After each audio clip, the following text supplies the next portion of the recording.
So 6b, we've got to imagine we're given a sample of our bismuth 212. It's mounted on a stand. We're asked to verify experimentally that the two decays, this first one being a beta decay and the second one being an alpha decay, occur, and outline briefly the experiments that you would perform. Right, there's a couple of ways we could do this, but I'm going to go for the simplest one, which will be the penetration experiment. So I've got a bit of room here, so I'm going to draw a diagram. So if this is my bismuth source, and what I would do is I would set up a Geiger counter or GM tube here, connected to a counter. And when we perform these experiments, first of all, I would take the background,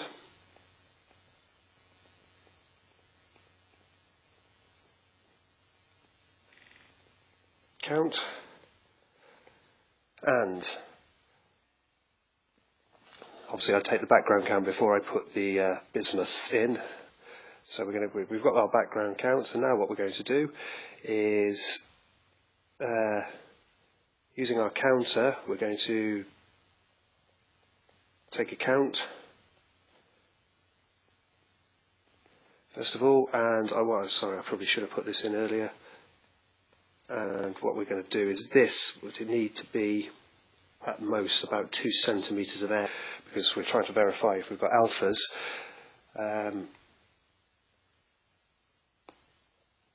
So take a count. Then what we're going to do is place a card barrier in the way, in between, and take count again.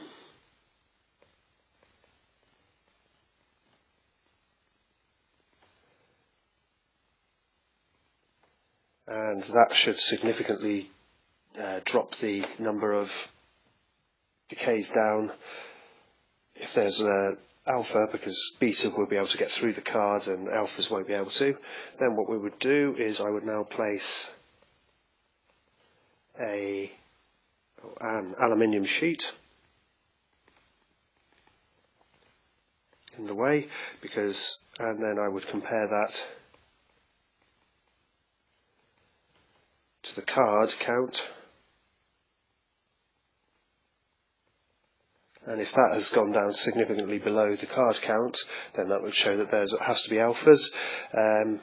You have to compare it to the card count because of course the alphas wouldn't be able to get through the aluminium themselves, so if there are any beta present, then the placing of the aluminium there would block the betas as well, so that would have to be significantly less.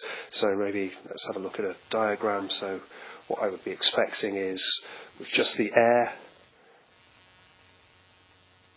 I would maybe have that, and then if we have the card in the way, then my count, this would be the count here. If I put the card in the way, then I significantly dropped, and then if I put the aluminium in the way, if we drop again, we would get to something looking like that.